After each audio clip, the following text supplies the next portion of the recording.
Oke guys, sebelum kita mulai ada baiknya dibantu like video ini, dan bagi yang baru bergabung silahkan tekan dulu tombol subscribe dan aktifkan loncengnya.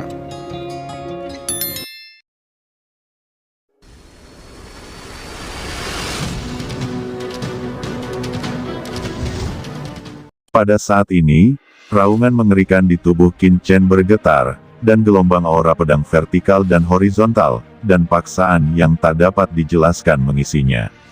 Di bawah, pedang raksasa transparan yang tak terhitung jumlahnya terus bergetar, mengaktifkan cahaya pedang yang menakutkan dari debutnya, dan banyak niat pedang yang terkandung di dalamnya semuanya datang untuk menyembah, seolah-olah menyembah dewa. Di cakram giok keberuntungan di alam semesta, penguasa pedang abadi terkejut. Melihat Qin Chen, dia tahu beberapa rahasia Qin Chen.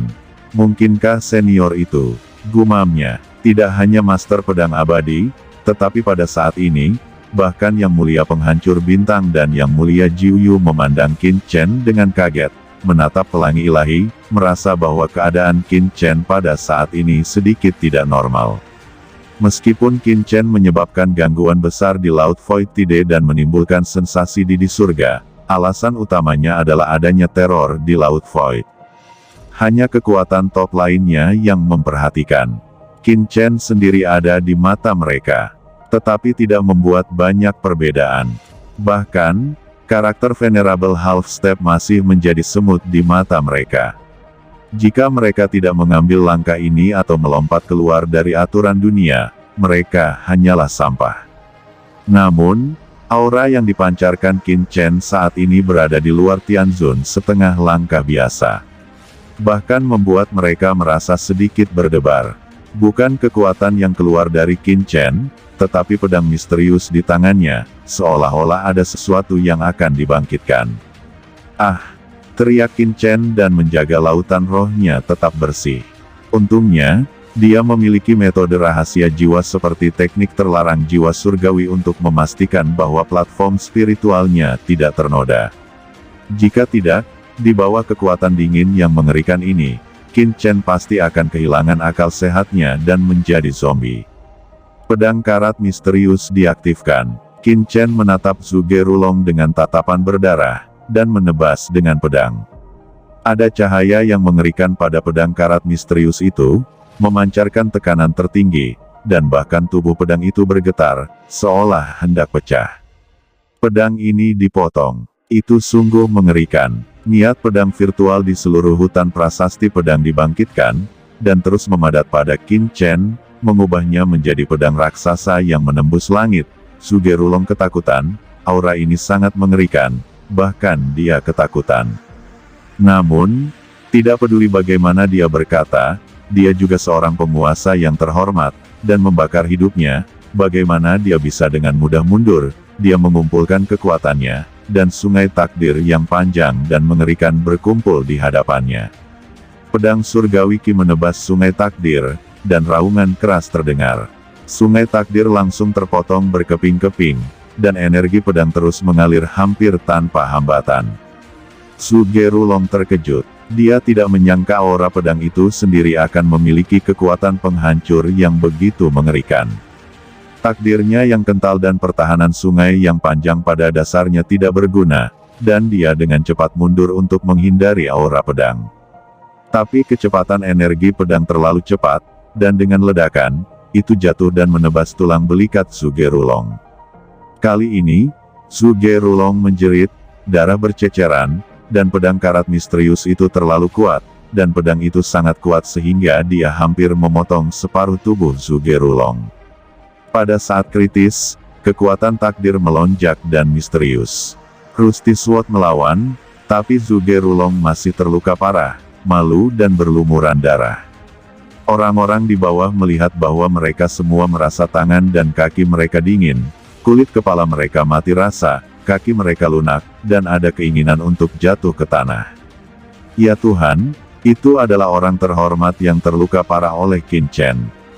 Meskipun Qin Chen pernah melukai Zhuge Rulong sebelumnya, itu hanyalah sebuah kecelakaan. Bagaimana semua orang bisa mempercayainya? Ini melawan langit, ini benar-benar melawan langit. Mata Zhuge Rulong dingin, dan dia tidak bisa melihat jejak kemarahan di wajahnya, beberapa sangat tenang. Jejak takdir terus melekat dan menjerat Sugerulong. Dia dengan cepat mengeluarkan beberapa pil dan menelannya. Luka di tubuhnya sudah sembuh sedikit, tapi masih ada sedikit di atas lukanya. Kekuatan yin dingin terus-menerus mengikis darah dan dagingnya, mencegah lukanya sembuh. Tetapi pada saat ini, Sugerulong tergerak, dan menatap pedang karat misterius di tangan Qin Chen. Apa asal-usul pedang ini? Perlu diketahui bahwa bahkan dua harta karun besar Zixiao Dou Siligong dan tungku pil 10.000 Dao Qingjin tidak dapat melukainya, tetapi pedang misterius ini melukainya, dan itu juga memindahkan seluruh aura di hutan monumen pedang. Tiba-tiba, Sugerulong ketakutan, dan sosoknya mengalami kemunduran. Dengan pedang menebas Sugerulong, Qin Chen tidak ragu-ragu, dan bergegas ke kedalaman hutan prasasti pedang. Dalam benak Qin Chen, kekuatan dingin melonjak, dan desakan pedang karat misterius itu terlalu berpengaruh padanya. Aura dingin akan membanjiri pikirannya, menyihir jiwanya, dan menginginkan seluruh jiwanya dan esensi serta darahnya ditelan. Sugerulong marah dan melihat Qin Chen mundur dengan kasar, dan segera mengejarnya. Qin Chen terus maju di kedalaman hutan prasasti pedang. Faktanya, dia sudah mengambil keputusan segera setelah dia mengeluarkan pedangnya, untuk tidak melawan Sugerulong, bahkan jika Rust Sword yang misterius diaktifkan. Karena, pertama-tama, dia tahu betul kengerian pedang karat misterius itu. Meski bisa meledak dengan kekuatan dahsyat, pedang selalu ingin melahap jiwa dan darahnya. Di masa lalu, ketika tingkat kultivasi Qin Chen meningkat, Qin Chen itu juga dapat menekan pedang karat misterius. Tapi kali ini, Qin Chen langsung menggunakan darahnya untuk memacu pedang karat misterius, yang secara langsung menyebabkan pedang karat misterius pulih dalam sekejap. Qin Chen tahu bahwa bahkan jika dia memiliki teknik terlarang jiwa surgawi, itu mungkin tidak bisa menahannya terlalu lama. Terlebih lagi, semakin kuat pedang karat misterius itu, semakin jantung Qin Chen berdebar-debar. Karena jika pedang karat misterius itu dipulihkan, bahkan yang mulia dapat dipotongnya, bagaimana dia bisa menolaknya, yang hanya mendiang guru suci. Tentu saja, poin yang lebih penting adalah bahwa meskipun Qin Chen mati-matian membunuh Sugerulong, masih ada begitu banyak master di sini. Oleh karena itu, hal pertama yang perlu dilakukan Qin Chen adalah melarikan diri. Terlepas dari segalanya, Qin Chen mendesak aturan ruang dan waktu, pergi jauh ke dalam hutan prasasti pedang, dan langsung mengalir ke dunia gelap. Di belakang hutan prasasti pedang, sebenarnya ada medan perang yang tandus. Tanahnya gelap gulita dan langitnya gelap gulita. Ada perasaan depresi yang mencekik. Begitu dia masuk ke sini, Qin Chen merasakan tubuhnya tenggelam seketika, dan jiwanya sangat tertekan. Kemana harus pergi? Di belakangnya, suara dingin lainnya terdengar, dan Sugerulong mengejarnya dengan cepat. Ketika Qin Chen pergi, Yang Mulia Penghancur Bintang dan Yang Mulia Jiuyu juga menghentikan pertarungan mereka dan menyapu kembali ke hutan prasasti pedang, melacak Qin Chen. Tujuan mereka adalah untuk menangkap Qin Chen. Di hutan pedang, banyak master, termasuk 5 Raja Iblis Besar, juga mengikuti satu demi satu, tidak lagi tinggal di hutan pedang ini. Hanya saja orang bijak yang hebat baru saja pergi. Tidak jauh dari sana, pintu kehampaan tiba-tiba terbuka, dan aura menakutkan melonjak dari pintu kehampaan. Sosok yang berlama-lama dengan aura menakutkan keluar dari pintu kehampaan. Begitu sosok ini muncul, tampaknya tingginya ratusan juta kaki, dengan kekuatan untuk menekan segala sesuatu yang tersisa, menakutkan, dan tidak dapat dijelaskan. Itu adalah Yang Mulia lainnya. Sosok itu bergumam, "Hah, tampaknya baru saja terjadi pertempuran besar di sini, dan ini adalah pertempuran tingkat Sun," kata Palace Master Yaomi mengerutkan kening dan merasakan perubahan di sini. Dalam persepsinya, ada kekuatan yang sangat menakutkan yang melonjak di sini, dan yang tersisa hanyalah nafas Yang Mulia. Tiba-tiba, mata Palace Master Yaomi memadat, dan dia memikirkan aturan waktu. Ketika Qin Chen berada di alam surga timur, dia hanya seorang bijak, tetapi sekarang dalam keterangan orang-orang yang masih tinggal, dia begitu kuat, dia sudah menjadi orang suci yang terlambat. Bagaimana dia berhasil memperbaiki rantai dalam waktu sesingkat itu? Mungkinkah Qin Chen berasal dari benua sumber itu? Ini bisa menjelaskan mengapa leluhur Yuan Mo memperhatikan Qin Chen. Pikir Palace Master Yaomi sedang berdenyut kegirangan saat ini. Jika tebakannya benar, kemungkinan besar dia tahu rahasia besar tertentu. Segala sesuatu dalam pikirannya langsung terhubung menjadi satu garis. Di kedalaman hutan pedang, ini sebenarnya Abyss of Burial Sword. Master Pedang Abadi berkata dengan kaget dalam cakram giok. Jurang pengubur pedang. Tempat apa itu? Kata Qin Chen. Slot Burying Abyss adalah area terlarang yang paling menakutkan dari paviliun pedang langitku. Begitu Anda memasukinya, kultivasi di bawah yang mulia, Anda akan dipenggal oleh aura pedang yang tak terbatas. Bahkan jika yang mulia masuk, hidupnya akan berada dalam bahaya. Mengapa Anda muncul di sini? Kata Master Pedang Abadi tidak mengerti, dan memperingatkan, pada saat ini, semua orang putus asa. Mereka terjebak di sini, dan berjalan maju adalah jurang maut, tetapi jika mereka tetap di sini, mereka pasti akan menghadapi pengejaran Zhu Gerulong dan yang lainnya. Sao Chen, apa yang kita lakukan sekarang? Apakah kamu baik-baik saja? Yu Qiansu memandang Qin Chen dengan cemas, dia bisa merasakan bahwa kondisi Qin Chen sangat buruk, tubuhnya tampak terbelah, matanya merah darah, dan pikirannya sedikit terpencar. Ini adalah efek samping dari mengaktifkan Rusty Sword yang misterius.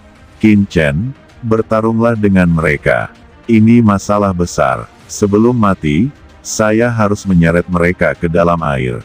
Ji Wuxu mendengus dingin, menunjukkan keganasan, dia bukan tipe orang yang mau tertangkap. Dia membual bahwa dalam pertempuran putus asa, Zhu Gerulong akan terluka parah atau bahkan jatuh. Dia tidak takut hidup dan mati.